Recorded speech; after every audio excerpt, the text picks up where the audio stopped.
Elijah, as we have studied the life of Paul via the perspective of Dr. Luke, the author of the gospel bearing his name, as well as the author of this book of Acts, we have seen that there is one thing to receive a prophetic word and something totally different to walk in it, to move beyond the excitement created by the prophecy and take a step of faith, to have the resilience to persevere in the face of relentless opposition, to have the courage to keep testifying in spite of the false accusations that are continuing to be hurled against you,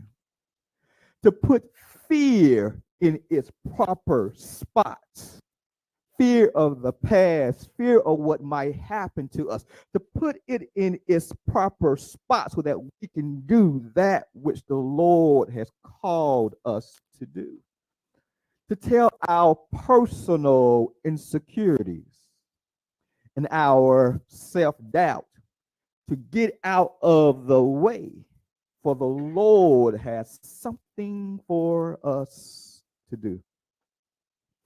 Now, just think about Paul now. The Lord had told Paul that he would be his witness to the Jews as well as to the Gentiles. But he also prophesied that as he gets into Jerusalem, Paul would be faced with persecution, that trouble was coming, trials were coming, pains and afflictions awaited him. But Paul refused to allow that to stop him. He was dogmatically determined to allow both of those prophecies to come to pass. If that meant he was going to get beaten, he was all right with that. If that meant that he was going to be falsely arrested and jailed, he was okay with that. If that meant he would lose his life, Paul was okay with all of that because in his mind, he was a bondservant of the Lord. He had been waiting for this opportunity to serve the Lord the same way in which the Lord had served him. And as Paul arrives in Jerusalem, he receives that opportunity. You guys remember, he's falsely accused of bringing a Gentile into the temple by the Jews from Asia. He's dragged out of the temple and then beaten by an irate crowd at the temple. He is punched in the face by a Jewish soldier. And he stands trial before my man Festus, before Felix, and even before King Agrippa. But here's the thing. None of them found any fault in him. They tried him. They allowed him to testify before them, but they could find nothing that he had done wrong. He had not committed any sins against the Jews. He had not committed any offense against the Romans. So my man King Agrippa said, if this dude had not have petitioned to go to Rome, had petitioned to Caesar, then he could be set free. But since Paul had done that, since he had petitioned to Caesar, off to Rome he went. Festus put him on a boat with several other prisoners. And when they arrive in this place called Myra, he transfers them from one boat to the next ship bound for Italy. And it is in Myra that Paul offers them a life-saving warning. Look at what he says. Look back at your text, Acts the 27th chapter, verse number 10. Look what he says. He says, men, I perceive that the voyage will certainly be with damage and great loss, not only of cargo in the ship, but also of our lives. But the centurion did not listen to Paul. Instead, he took the advice of the pilot and the captain of the ship. In their minds, it would be better for us to keep on going. This port right here is not good enough for us. We're not going to be able to hold out in the winter at this port. So let's keep going towards Phoenix. But as they're making their way towards Phoenix, look at what happened. Look at verse number 14. But before long, a violent wind called Eucralia rushed down from the land. And when the ship was caught in it and could not head up into the wind, we gave up and let ourselves be driven by the wind. Anybody ever been there? Have you ever found yourself in the midst of a storm? I mean, you were excited about where the Lord was getting ready to take you. You had set out on your journey. Things were looking good. Doors opening up for you. But then all of a sudden, now you find yourself in the midst of a storm. I mean, you had gave up some stuff for this. Made some sacrifices for this trip. You believe this is what God had for you. This is my mission. This is my purpose. But now as I'm sailing towards my personal Rome, I find myself in the midst of a storm. And not just any storm, but torrential rain. Category 4 style winds. And it seems like no matter what I do, I can't maneuver my way outside of the storm. Try to turn my ship to the left, and it seems like the storm follows me to the left. I try to turn my ship to the right, and it seems like the storm goes that way. Well, I just try to pull the sails down, just stop for a moment. Maybe the storm will keep on going by, but still, it stops with me.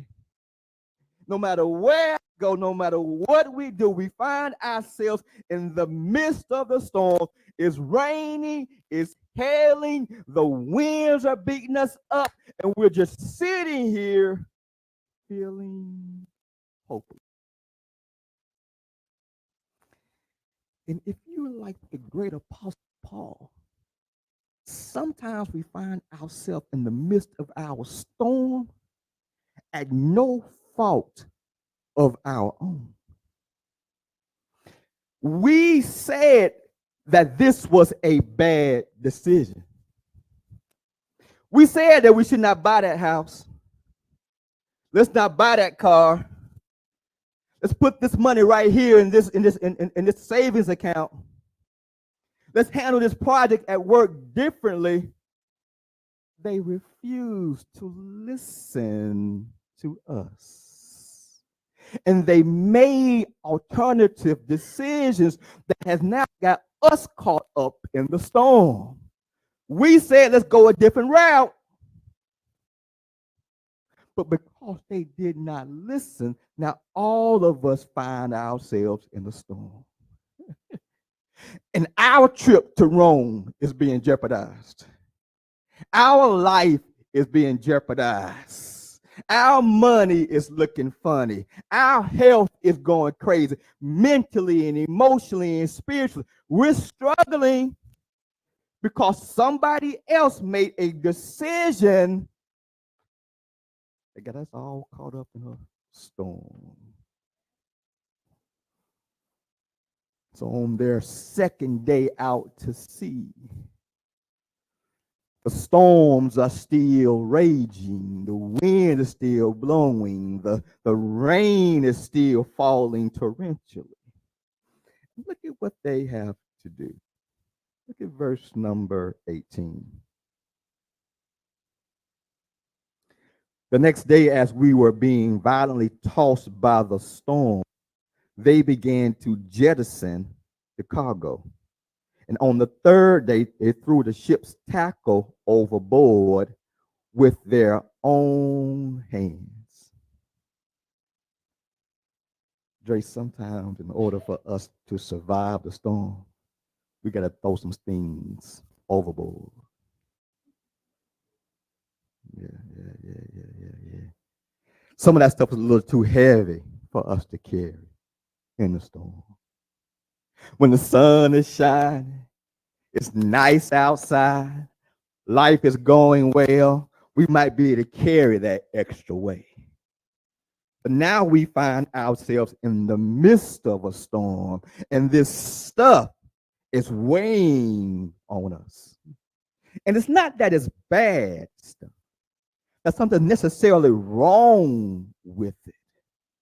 But in and of itself, it has become a distraction to us, hindering us and preventing from us to have the focus necessary to make it outside of this storm.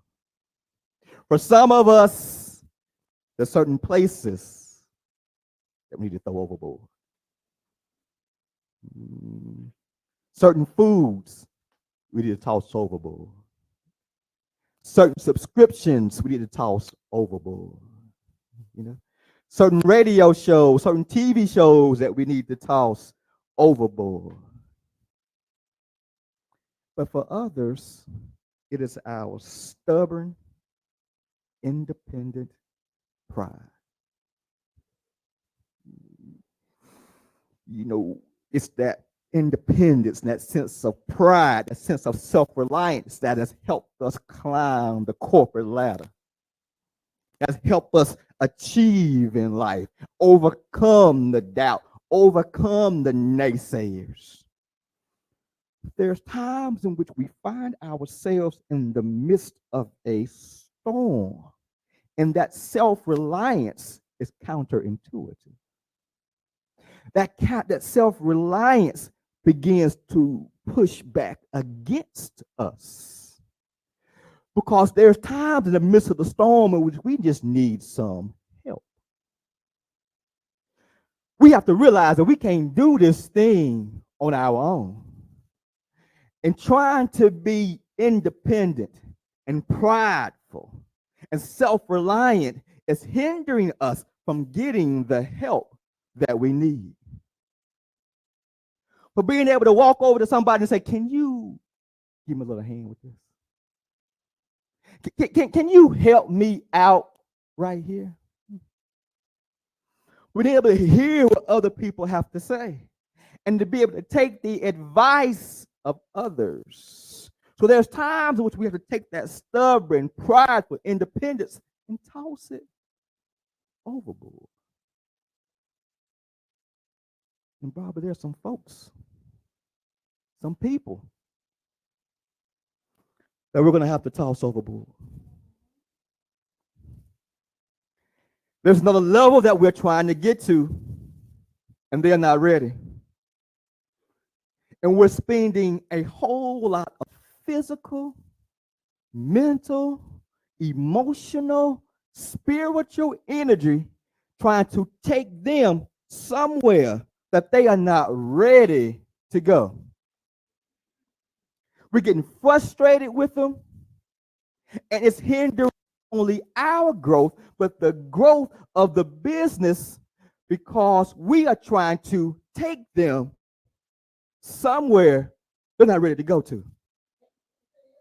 We're trying to put them in positions they're not ready to go. It's our own, not their own. There's a different assignment on their life. a different mission. God has something totally different for them to do. But we've attached ourselves to them and we keep pulling them along, trying to get them to get to Rome with us, when Rome is not their destination. And once again, it's not like they're that bad people. They're good people. And we love them. And if you really think about it, by trying to take them to Rome with us, not only are we hindering us, but we are hindering them. There are some mountains that they need to climb, some things they need to experience, a direction that they need to take. But they can't get there if we keep dragging them along with us in our quest for our Rome. Sometimes we have to toss them overboard. And that's what they do. They start tossing the cargo, the things overboard. And after tossing some of that cargo overboard and the ship's gear overboard, there's another issue that arises. Look at what happens. Look at verse number 20. Since neither sun nor stars appeared for many days, and no small storm was assailing us, from then all hope of our being saved was slowly abandoned. Storms have a way of robbing us of our hope. We start off excited. We're on our way to our Rome. Then that storm arises and it hinders our ability to see. I know what I'm talking about? You ever been in that storm and all you can see are the waves beating up against your boat? All you can hear is the wind howling. All you can see is the rain falling. Nothing else is within our view but the storm.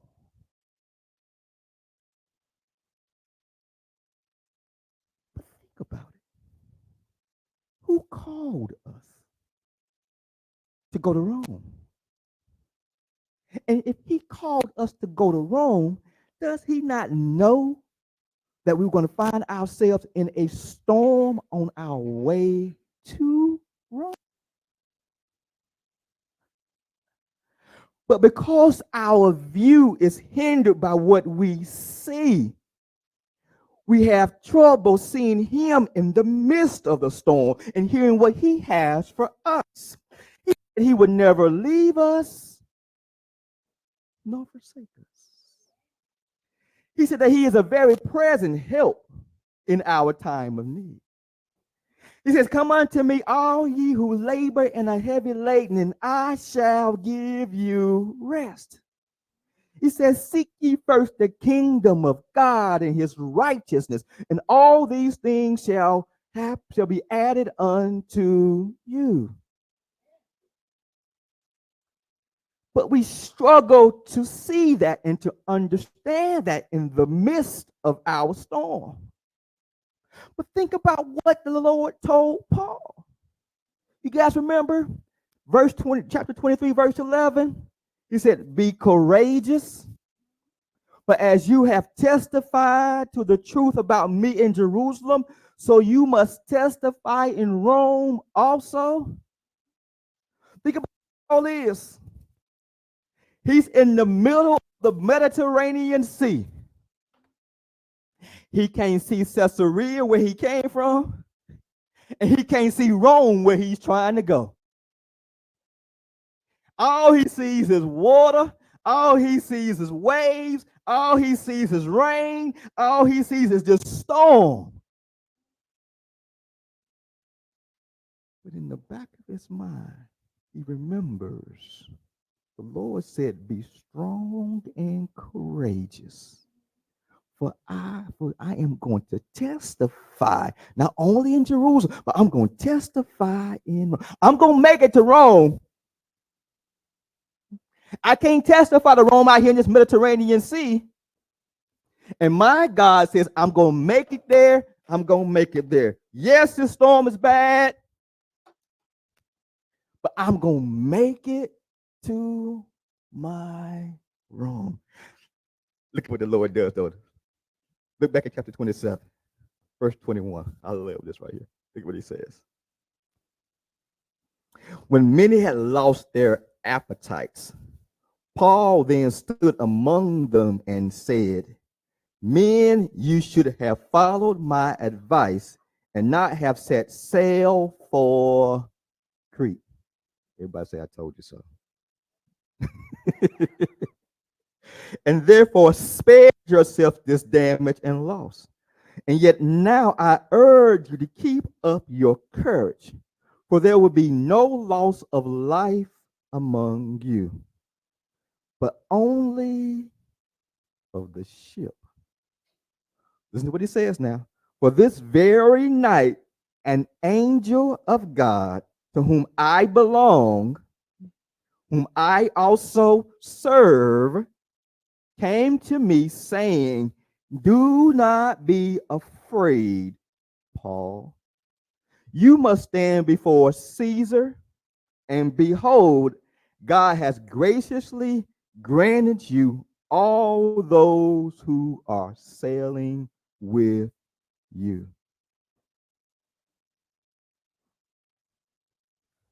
The Lord is faithful, reliable, dependable. He is a promise keeper. If he said it, it shall come to pass. It doesn't matter how bad it looks right now. If the Lord has made you a promise, he will keep his promise. He does not care about the storm that we are engaging in right now. Think about it. He's the ultimate meteorologist. He saw the storm before it came and made you the promise before the storm came. If he made us the promise, he's going to keep his promise in spite of the storm. Therefore, I want to encourage you to hold on to the anchor known as God's faithfulness. Have faith in his faithfulness. Think about who he is now. He's God. He's the Lord. He's the Master. He's our Adonai. Think about who he is. He's all powerful, all knowing, forever present. And think about how much he cares for us. He's demonstrated how much he cares by sending his only begotten son to pay the price for our sins.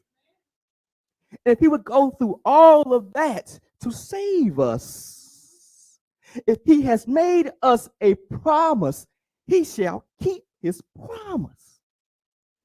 Therefore, as men and women of God, we put our faith in his faithfulness, in the character of who he is, knowing that my God can do anything but fail.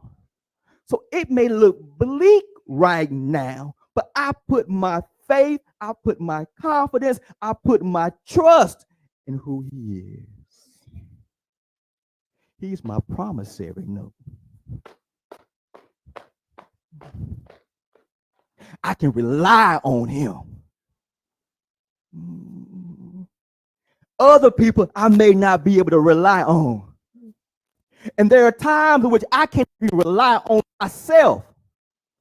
But my God is dependable. He is faithful. And because he is faithful, I'm going to attach my faith to him.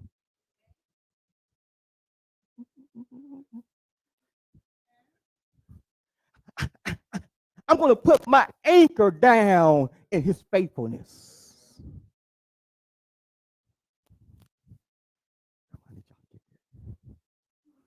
Put your anchor in his faithfulness. This ain't the first storm you've been through. And he was good in the last storm. He's going to be good in this storm. You're not the first person to go through trials and tribulations. Open up your word. Tons of people went through trials, and the Lord delivered them. The Lord took care of them. The Lord was a very present help for them.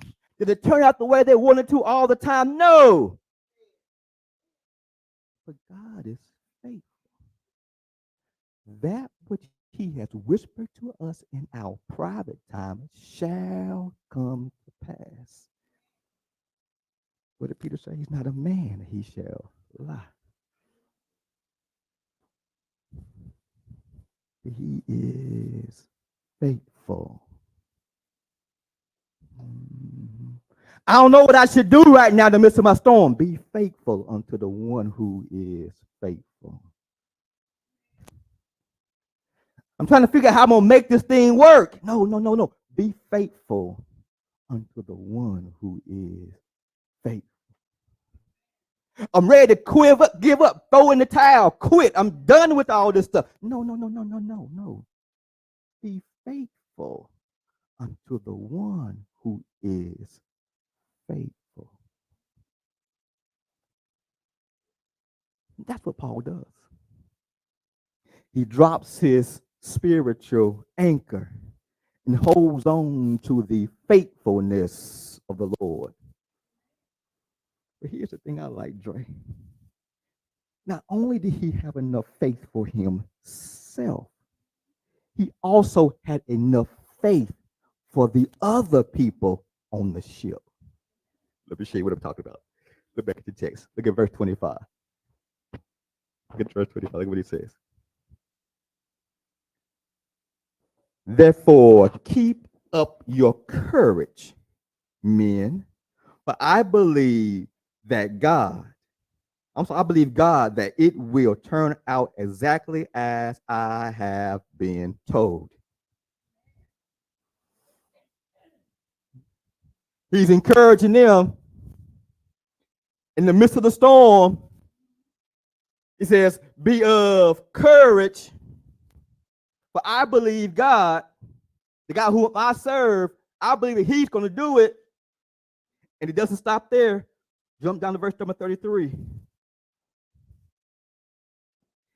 Until the day was about to dawn, Paul kept encouraging them all to take some food, saying, today is the 14th day that you have been constantly watching and going without eating, having taken in nothing. Therefore, I encourage you, here go that word again, I encourage you to take some food. For this is for your survival. Listen to what he says. For not a hair from the head of any of you will perish. Having said this, he took bread and gave thanks to God in the presence of them all, and he broke it and began to eat. You see, while there are some people who we may have to toss overboard, there are some other people who got to keep on the ship. Their destination is Rome, just like our destination is Rome. But here's the thing. They don't believe the same way in which we believe. They don't have the same relationship with the Lord that we have. They haven't tasted and seen that the Lord is good like we have. They don't know that he is a promise keeper and a way maker like we know it. They ain't been through some storms like we have been through some storms. So now as they find themselves in the midst of this storm, they're ready to jump ship. This is not what I signed up for. I heard the word, but this ain't what I want to do. I was chilling. I was enjoying myself. I was comfortable before. Now trying to follow the Lord. Now trying to follow after you. I find myself in the midst of a storm. This ain't what I signed up for. But here's the thing. There are times in which the Lord says, this thing is a package deal. That not only do I want you to make it to Rome, I want everybody with you to make it to Rome. And we can't allow them to jump ship. We have to encourage them to stay in the game. Remind them that the Lord is good. Tell them that if God said it, he shall bring it to pass. Do not be dismayed.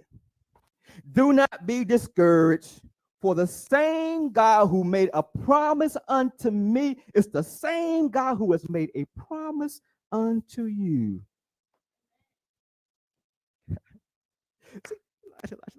Sometimes people get introduced to the Lord via our storm. Let that sink in right there. We're wondering, why me, Lord? Why am I going through this? Why am I having these issues? Why is my life being turned upside down? But could it be that the Lord is using you in your storm to reveal unto somebody else the benefits of serving him? While you find yourself in the midst of this storm, he is showing those connected to you, those on the way to Rome with you, who he is and how great he is and how magnificent he is. So he wants you to have joy in the midst of that storm. A peace that surpasses all understanding in the midst of that storm. Just think about it. Now think about what just happened. They are spazzing out. They ain't eating.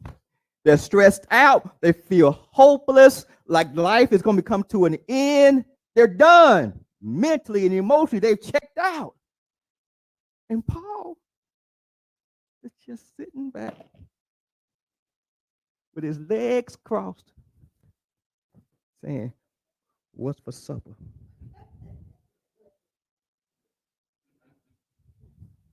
You got some chicken back there, mashed potatoes, green beans. You got some of Barbara's peach pie back there. Some of Lady Ann's sweet tea back there. What you got? What you got? And in the midst of his calmness, they see the goodness of the Lord. Why is he calm? Because he's attached his faith to the Lord's faithfulness. So he's put his trust in the one who can do something about it. He's not looking weary and looking around trying to figure out how we're going to work this thing out. But he says, I have faith in God, so I'm going to stop eating. I might as well get me something to eat and let him do what he's going to do. He's attached his faith to the Lord's faithfulness. And now he said, I'm going to have enough faith, not only for myself, I'm going to have enough faith for you as well. Mm-hmm. I'm going to encourage you. And when your head gets down, I'm going to have enough faith for both of us. where I can turn around and encourage you. And when you want to abandon ship, you want to throw in the towel, you want to give up, you want to quit, Paul says, I got enough faith for all of us. You guys just hold on. The same God who gave me a promise is the same God who is going to take care of you. There's some people connected to you who will never walk through the doors of this church. And you got to have enough faith in you to allow them to see the God who loves them in the midst of their storm.